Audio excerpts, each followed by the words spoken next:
It is 7 o'clock, and I'm going to call this meeting to order. Good evening, ladies and gentlemen, council members, city officials.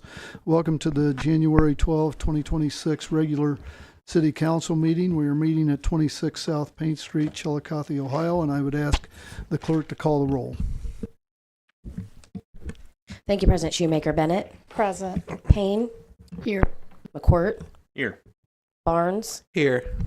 McKeever. Here. Dement. Here. Preston. Here. Dunn. Creed. Here.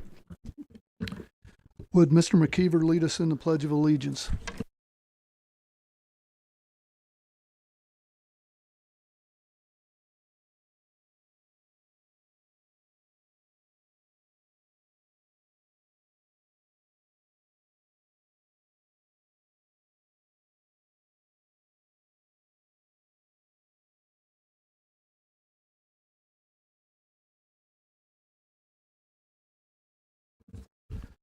The minutes from the January 2nd regular meeting have been transcribed. The December 22nd have not been transcribed yet, but I will go ahead and please review the January 2nd minutes and I would ask if there are any changes, deletions, or additions. Hearing none, is there a motion to accept the minutes? Motion by Ms. Bennett, second by Ms. Payne, and the clerk will call the roll. Bennett. Yes. Payne. Yes. McCourt. Yes. Barnes. Yes. McKeever. Yes. Dement. Yes. Preston. Yes. Dunn. Yes. Creed. Yes. The minutes are approved. We'll now move to reports of committees. Development Committee, Mr. Dement. Thank you, President Shoemaker. Development Committee has nothing on the agenda and nothing to report. And this concludes my report. Thank you. Thank you. Engineering Committee, Ms. Dunn. Thank you, President Shoemaker. There is no business on the committee and nothing on the agenda. Thank you. Thank you. Finance and Technology Committee, Mr. Creed. Thank you, President Shoemaker. We have two items on the agenda tonight. First item is item number 1, which is the street levy, the 0.2% municipal income tax for a street levy. It's up for its third read, so I'm going to ask everybody to support that. And I am also going, at the appropriate time, I'll make a motion to amend it to add emergency language for that as well, so that we can get it on the ballot. And then number 3 is an ordinance amending ordinance 73-25 to include additional unappropriations of grant projects from the 2025 books and declaring an emergency. And at the appropriate time, I'll ask to waive the 3-read rule on that too, please. Thank you. Human Resources, Ms. Payne. Thank you, President Shoemaker. We have no new information to report on this evening. Thank you. Thank you. Parks and Rec Committee, Mr. Barnes. Thank you, President Shoemaker. I have nothing new to report. Thank you. Safety Service Committee, Ms. Preston. Thank you, President Shoemaker. Safety Services has one item on the agenda tonight. It is item number 2. It's a third reading of an ordinance amending section 121.14 of the codified ordinances to update the fire safety inspection fees. I have nothing else at this time. Thank you. Thank you. Utilities Committee, Mr. McKeever. Thank you, President Shoemaker. Utilities has nothing on the agenda and nothing to report. Thank you. City Services Committee, Mr. McCourt. Thank you, President Shoemaker. There's nothing on the agenda and nothing to report. Thank you. Community Affairs Committee, Ms. Bennett. Thank you, President Shoemaker. We don't have anything on the agenda or had any meetings, but I would like to tell everyone about America 250. You can follow that on Facebook. On the second Saturday of the month, they're going to have different things. This past one, we had people, it was to capacity. Mr. Creed, we needed you there to see our fire safety, but it was surprising the people from Salina, Ohio, 3.5 hours to come into our community. So I think these are going to be very successful. Again, it's America 250, Ross County, and I hope it's something we would all support.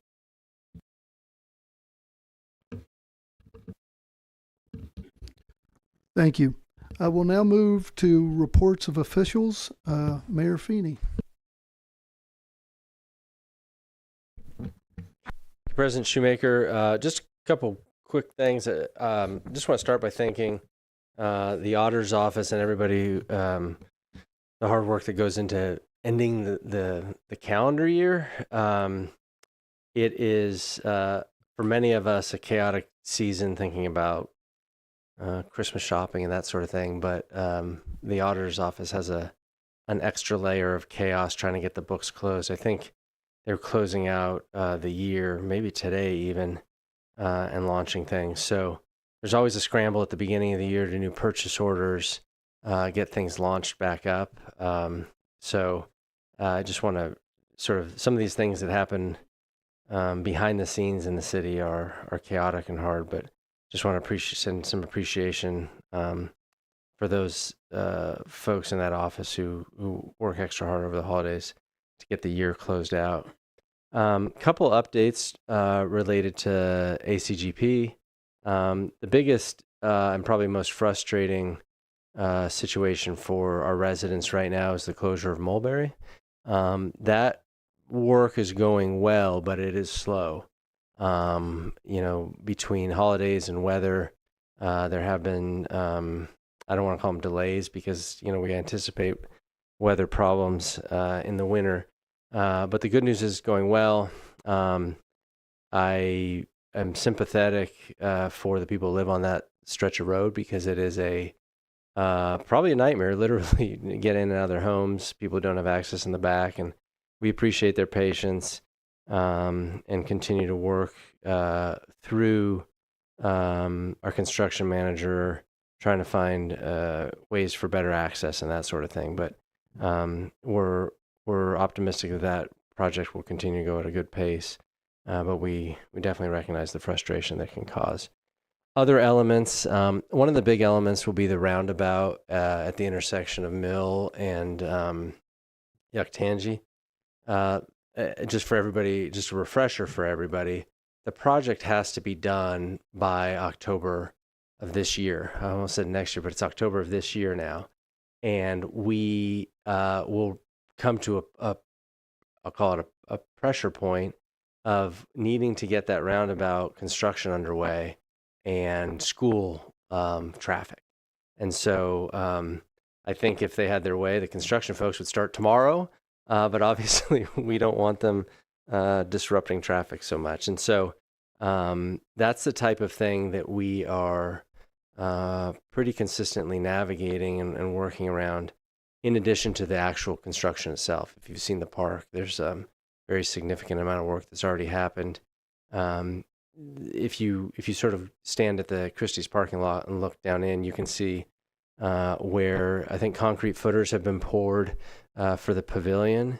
You'll see that a significant amount of work, you can see work has started on the armory, but there's work that's being done inside. If you are standing at that Christie's parking lot and looking down into the park, you can see to the east of the pavilion where that big gravel area is. There's a pretty significant detention basin that's been dug out, fabric laid already, I think. So there's going to continue to be that amount of work. Right now, it just looks like a big sandbox, but it's going as planned right now. We'll continue to update council. We've created a buffer within the project that started at north of $1 million and is slowly being whittled away at the cost of things and unanticipated. I guess I would say we anticipate changes, but we don't know what they're going to be. And so when overruns come in, that's where we're taking from. But as you know, the city has some money set aside, but the more money of that we can preserve is going to go to things that weren't funded in the project, like the playground and that sort of thing, that we still want to get done. And so we're trying to be great stewards of the public's money and work through that project. And as the weather turns and the days get a little longer, we're going to get more visual updates out to the public and narrative updates so the public can really kind of chime in and be able to be sort of participants in the project and see what's going on.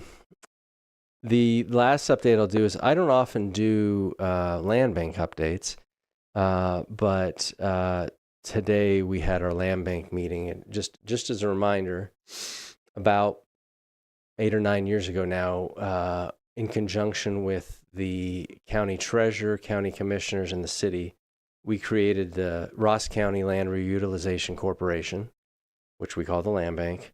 And for the most part, we have operated based on grants that we receive.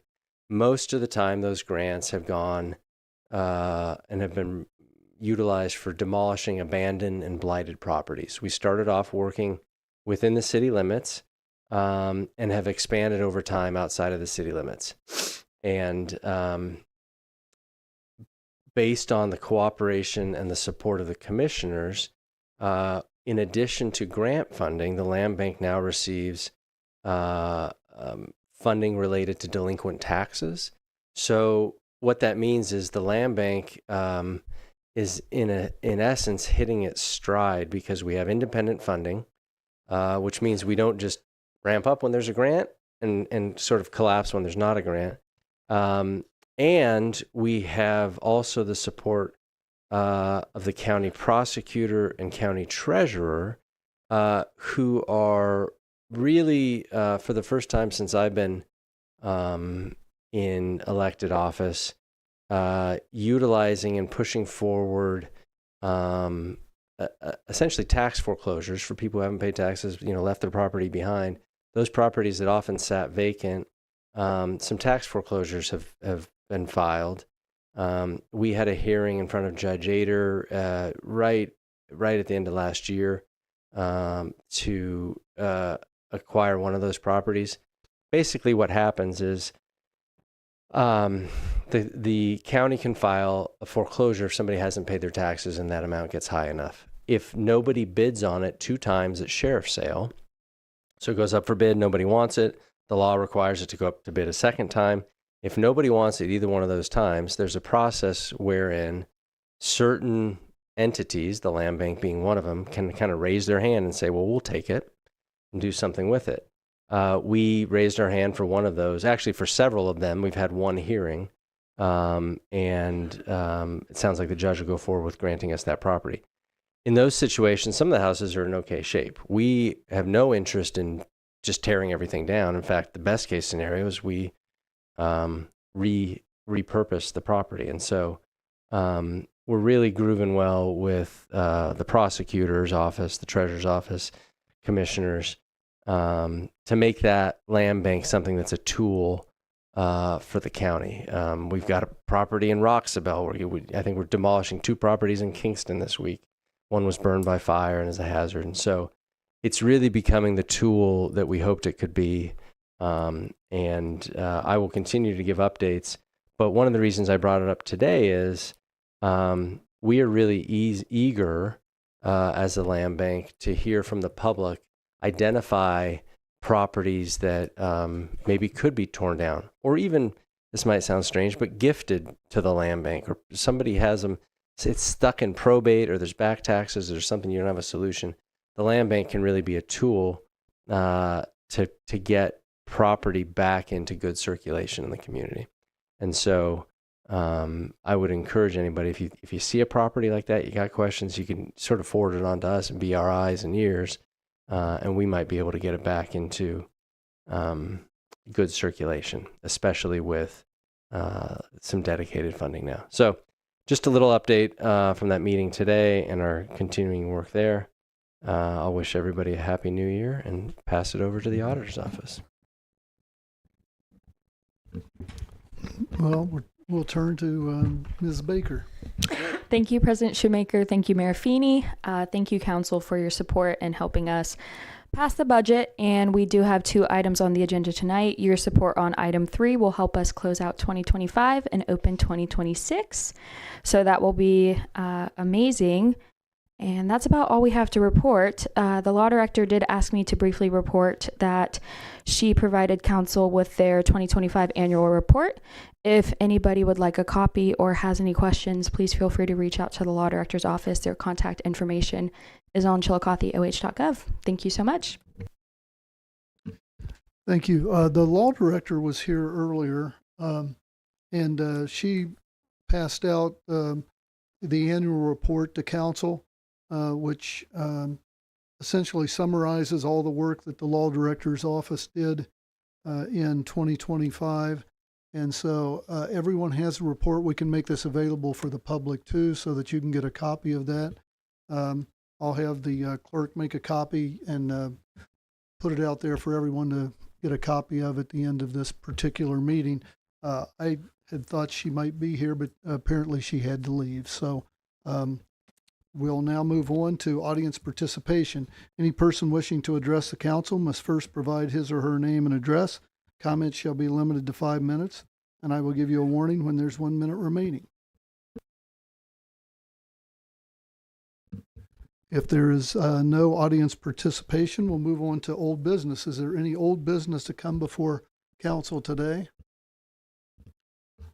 Hearing none, we'll move on to petitions and correspondence. Thank you, President Shoemaker. I have not received anything. I will only say that council did receive at least one email from a resident on Mulberry Street that had concerns, and everyone on council was concerned about that. I made contact with the mayor's office to make sure that they're talking with the residents there and working with them. And I was assured by the mayor's office that they're working with those folks and doing the best they can. It's a tough situation right now, I know, but we appreciate the work you're doing, Mayor. So,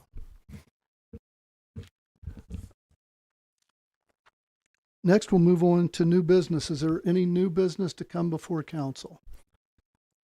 The only thing that I have is that I received from the mayor's office a request to reappoint someone to the Design and Review Board, Jeff Webb, for a two-year term expiring December 31, 2027. If any member of council wishes to wait until the next meeting, we can do that. But at this point in time, if council so wishes, someone could make a motion to make that reappointment. Motion by Ms. Preston, second by Mr. Dement, and the clerk will call the roll.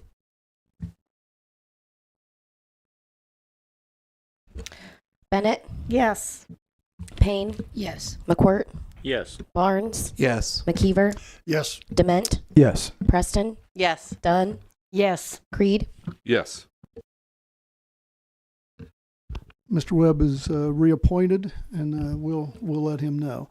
The other thing that I have, it could have come under correspondence, but from the NAACP, I got an invitation for Jubilee Day celebration, Sunday, January 18th, 3 o'clock at Lifting Up Jesus Church at 78 Douglas Avenue.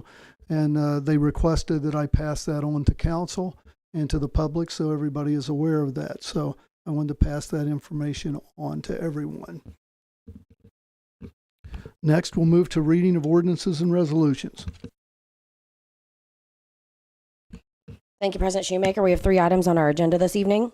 Item number 1 is a third reading of a resolution authorizing the submission to the electors of the city of Chiillicothe, Ohio, of a 0.2% municipal income tax levy dedicated to the maintenance of paving and street construction for a period of 10 years, and directing the clerk of council to file necessary documents with the Rouse County Board of Elections for placement on the May 5th, 2026 ballot.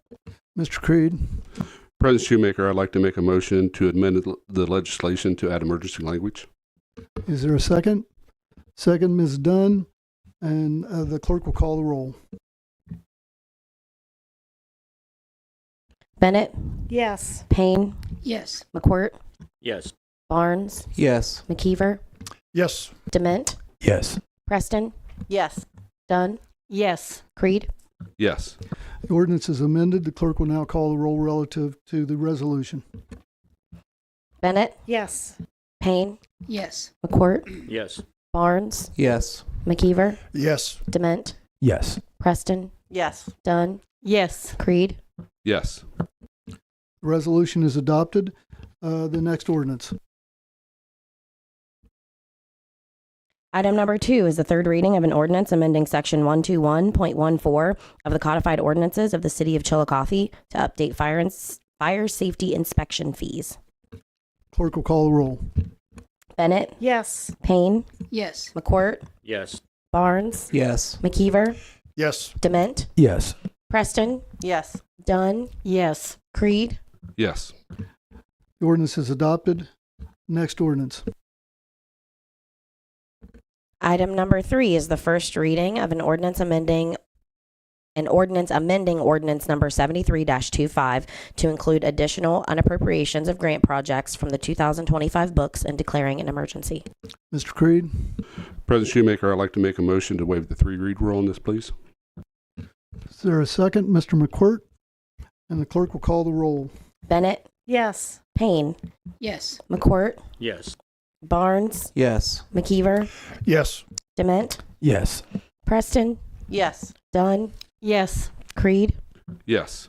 The 3-read rule is waived. The clerk will now call the roll relative to the ordinance. Bennett, Yeah. Payne, Yes. McCourt, Yes. Barnes, Yes. McKeever, Yes. Dement, Yes. Preston, Yes. Dunn, Yes. Creed. Yes. Ordinance is adopted. If there is no other business come before council, is there a motion to adjourn? Motion by Ms. Payne, seconded by Ms. Dunn, and the clerk will call the roll. Bennett, Yes. Payne, Yes. McCourt, Yes. Barnes, Yes. McKeever, Yes. Dement, Yes. Preston, Yes. Dunn, Yes. Creed. Yes. We are adjourned. Can you make copies for those folks of the